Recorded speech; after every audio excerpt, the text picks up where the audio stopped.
Hi, everybody. Today I will share my experience with the first steps in accessibility and accessibility certification for a website. This is my first in-person presentation and first presentation in English. So, my name is Aleksei Veselovskii. I have more than 10 years of front-end experience, but I had no experience with accessibility until this story. I work at Truth. It is a United States-based startup. We create a product to make employment and income verification cheaper and easier. Our clients are businesses that want to check if their customers follow certain criteria. A regular scenario looks like this. The customer goes to the client site, presses the verify button, and sees our iframe. Some of our clients requires accessibility certification, and it means that we also should have it. So Act 1, time for understanding requirements and making preparation.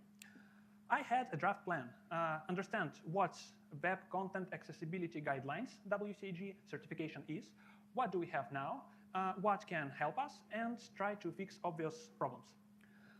We had required version number of WCAG 2.0 AA. The first step was to understand what it meant. We have different compliance levels from A to AAA. That means how strict are requirements. Higher levels includes rules from lower levels and adds some new ones. Minor versions follow the same logic. Newer versions include all rules from older ones and adds their own rules. So for WCAG version 2.2 AA, we have 55 rules. Each rule has its own number and consists of 3 parts. The first one is a big section called principal from 1 to 4, preservable, operable, readable, and compatible. The second one is guideline section number. Every section also has its own name. The third part is number of rule in the guideline. Also, we have title and level. So level A rules should be used for A, AA, and AAA levels compatibility. Back to plan, what did we have initially? We didn't have any codes related to accessibility except a couple of components that we use from material design library. We also didn't have any experience or even theoretical knowledge of accessibility. And I just knew that screen readers exist and we should use alt attributes for images. Also, we had a single page application with about 20 small screens with some animations, pop-ups, and the whole widget runs in iframe. Next step was trying to use accessibility tools like screen readers and others provided by operating system. I went to accessibility screen on macOS and saw a lot of options. Let's take a look at some of these tools. Let's start with VoiceOver. The easiest way to start it is by Spotlight. We can write VoiceOver, go to settings. Can I? Oh, I can't. Okay, I need to. Oh, come on. Come on. Try to escape key. It's not accessible. Oh, yeah, done. Okay. Oh, yeah, we have VoiceOver. Yeah, so we go to settings and turn on VoiceOver, and now you will hear. No, you don't hear. Maybe because I muted it. I need 4 fingers on my right hand. Sorry. So, do we have sound from my computer? Maybe this one? No? I'm sorry, I have a question. Can we hear anything from this projector? Maybe not. I'm not sure that's, is it my fault or not? Okay, I will try to reproduce. So you can see this panel, and it shows what we should hear. Okay, we don't hear it, so let's try to go to WCAG site. Okay, what is the first? Yeah, I think this one. I'm not sure. Okay, it will be good for a start. So you can hear that it's pronounced. Okay. Okay, we have a cursor that shows the current element. It looks like cursor that we see when we press tab button, but it should focus on not only on active elements, it also should focus on regular text to pronounce this text. So if you press default shortcut is Control Option left or right for going to next and previous element. So press Control Option right and go to next element. And you can see this page is go next English. Oh no, it shows that it is list. And then if you go to next element, we will go through every item in this list. So what do we see here? We see row of elements. Maybe we see we can hear. Yeah. So we should hear row of the element. We should hear some additional properties and text, like label of this element, so it's text that you can see. What else do we have? We can press Control Option U. We can't. No, we can. Got it. I need to move it to second screen. So if I press Command Option U, I see this menu, and you can hear it. Okay. If we press, so it is a list of links. If we press right or left, you can see we have list of headers, level of header, and label of this header. So we can easily navigate by this. So if we press Enter, we will go to this element. So let's press again. We have also form controls, so it's usually some inputs or buttons. Landmarks, it's some sections of elements. Window spots, actually, I don't know what is that, but okay. So that's it for screen reader. It's sad that we can't hear it now, but usually it's very annoying. Okay, so let's go to the next. Yeah, we need to stop it. Yeah, it should be off. And next accessibility tool is voice control. Yeah, it will be tricky. So let's do the same. Go to settings, and yeah, we have voice control here.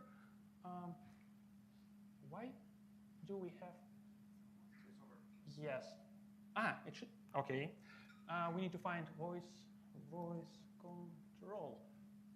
Yes. And where is my? Yeah. Okay. So we can turn it on, and we can navigate by speaking. So let's go to browser. Hide numbers. Oh, it works. Okay. So we can say to click any links here, or so let's try. Click design and develop. Yeah, it works. Okay. Also, sometimes it's tricky to understand the name of button. So here we see plus icon, and what should we say? What can we do? We can say show names. Show names. Yeah, and see all labels. And we can say click new tab. Yeah, it works. Also, sometimes it's easier to say show numbers and see numbers and say click 36. Okay, click 37. Yeah, so we have another new tab. And if we want to click to some pixel on the screen, we can say show grid. 43. 14. Click 13. Yeah, it works. And as you can see, when we speak, we type some text. Actually, I don't know how to stop it. Yes. Maybe I can say something like, stop listening. Yeah, it works. Yeah, so it's all that I wanted to show for this tool. And I don't know how to close it. Yeah, I know. Where is my mouse? Yeah, it's here. And next tool, I don't know, do I need to show you presentation? Next tool is switch control. We can control our computer with only one button. So by default, it is space button. Switch control. Yeah, also in settings, we can turn it on. And yeah, I need to move it to the right screen. Yeah. Okay, we will try to navigate by pressing only one button. Let's start with pointer. I will say click when I will click button. Okay, click, click, click, click. Oh no. Yeah. Okay, let's do just move without clicking. I'm waiting, and now you will see what I'm waiting for. Yes, I wait for this thing. It will. Okay, let's move mouse here, and oh, sorry, something wrong. Okay, and now we will do it again. Okay, let's go to move and click. Yes. Yeah, we'll wait a little bit. Now it moves on my screen, so it is a reason why it's so long. Okay, I touched the touchpad accidentally.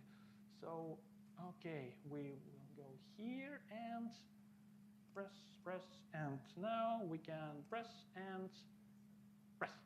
Yes, it works. And also we can type text. Yeah, let's do it here. when we press space, okay, go back. We need to go back to previous panel. It is, and oh no. Okay, we need to choose keyboard here and here. Yes. And we can type text like this. So we can type text, text. Press, press, press, press, press, press. So it's very long process. Yeah, that's it. Okay, it's enough. So this is the end of demonstration. I need to turn, it's already turned off. And I will go back to presentation. Do that. Come on, yeah. Okay. You can find similar tools on other operation systems. Sometimes it can be external programs not built in your operation system. Also, there are a lot of categories of users who can use your application. Users who navigate only by keyboard, users who need higher contrast, colorblind, and people who require a bigger text. It's not only people with disabilities. It can be user who just prefer to use keyboards in most of the cases, or it can be a person who wants to work on computer on sunny day outside and turn on higher contrast. Back to plan, let's review browser developer tools. The first tool is automatic check. On different browsers, you can find different checks. Also, there are a lot of extensions for that.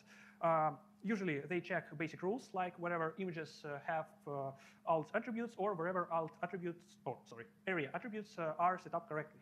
And the next one is an accessibility tree. Can be useful to understand how your website looks for accessibility tools. Every element has role, label, and some additional attributes. You can see it on the picture, I hope. So the last one is emulating deficiencies. So you can see how your interface looks without colors, blurry, or with less contrast. The next step was finding and fixing obvious problems. The most obvious problem is the lack of alternative text for images. But not every image requires alternative text. You can scan these QR codes and answer 5 questions about this alt text. So if we need alt text for image or not. So in this screenshot, you can see our first screen of our widgets with popular employers and payroll providers in the United States. So let's scan these QR codes and try to guess, or if you know, try to answer these questions. Yeah, and let's go to theory part. The main idea here is to hide the image and ask, can we understand the interface without it or not? The first image is, on this example, the first image is required because we don't have another way to understand this button's purpose. The second image duplicates their label that is written right next to it. And the third image is just a visual separator of different parts, and it also doesn't add any new information. So we also don't need to add alternative text here. And now we can try this exercise again. This is a new QR code, and you can answer this question again with knowing how it should work. So let's go to the answer. In the first case, our logo doesn't add any specific information. Also, usually, so it is our company name. Also, usually we have a company name in the title of iframe. So it is kind of duplication. But in other circumstances, we could need it. But we didn't add alternative attribute here. The second image definitely requires alternative text because it's impossible to understand its purpose without any additional text. Third icon has text search right next to it. So, what can I do? OK, right next to it. So we don't need to duplicate this information. And the fourth icon also is decorative and doesn't add any additional information. We have a company name right next to it. And the fifth one was made to visually show that this item is clickable. So for screen readers, it will be pronounced. For screen readers, it was achieved by button component. So it will be pronounced as button. So we don't need to add this alternative text here. OK, sorry. And we have what do we have here? We can check results, or we can't. We should. No. Yeah, we have it. Amazing. And let's go. It is the first. Wow, so much. And the second one. Yeah. OK. OK. We can do it, and we can. That's it. I'm not sure if it's first or second attempt. OK, this is, oh, come on, yeah. OK, and I'm not sure that it will work this way. No, Okay, let's do it. Okay, first one. As I remember, we don't need it, but most of people said that we need it. Okay. I'm not good at explaining things. I will know it. Okay, second one. We need it. Yes, we need it. Search. We don't need it. Amazing. Oh. Sounds good. Looks good. Okay, what do we have? Item logger. Yes, no, it's good result. And next one, we need it. Okay, yeah, I think it's good result. Maybe I give you some useful information. I hope so. So let's go to the next slide. Okay, after the first look on accessibility, I needed to find more information about it. Ideally, it should be something that explains me main ideas, should be brief, and give direction in controversial situations. The first candidate was WCAG documentation. It is a good source of information if you want to make an accessible interface and pass the certification for your product. It has a lot of additional information, not only text of rule, about each rule, how to do and how not to do. I use this site a lot, but not for my first steps. The next one is MDN. It is Mozilla Developer Network. It has great articles about specific tags and area attributes. I also used this site a lot, but yeah, it also has some guidelines, but it wasn't something that was comfortable for me to use for beginning. Also, it can be useful to go to internet. There are a lot of different topics about accessibility. It can have deeper explanations of some topic, nuances of implementation, and comparison of different approaches. So when I was trying to understand how to process loading states between screens in our single-page application, I thought about area live regions. And I was searching articles that explain me if I need it and how to properly use it. I found the article from Sarah about it, and I liked the way how she explained it. She has a course about accessibility, so I decided to buy it. I didn't buy it, it's by my company. So it contains about 16 hours of video. She explained the basics of accessibility and provided a lot of useful information. For me, it was an excellent starting point, and I gained confidence in that topic. So, of course, I can't say that I fully understand accessibility yet, but now it's much easier for me to make informed decisions about it. So after watching a course and fixing a bunch of things, we decided to start certification process. We didn't expect to pass it from the first attempt, so we didn't. In our case, the actual testing duration was very short, just a couple of days. More time was spent on preparation, choosing the certification partner, and for each of them, getting information about their process, system that they use, determination of scope, getting price, and for the one that we chose, it's signing contract, scheduling time slots for certification. And after the first certification, we had meeting with results explanation. Then we fixed about 50 errors, but just 15 of them was unique. They provided information about error and typical solutions that not always fits to our situation. We also asked additional questions about these errors and scheduled next certification dates. So we passed this certification from the second attempt. Considering my anxiety about it, it was a surprise for me. Yeah. So if we are talking about user experience in general, we have several levels. The lower level is possible to use. Next is easy to use. And something that's impossible to achieve, it is perfect experience.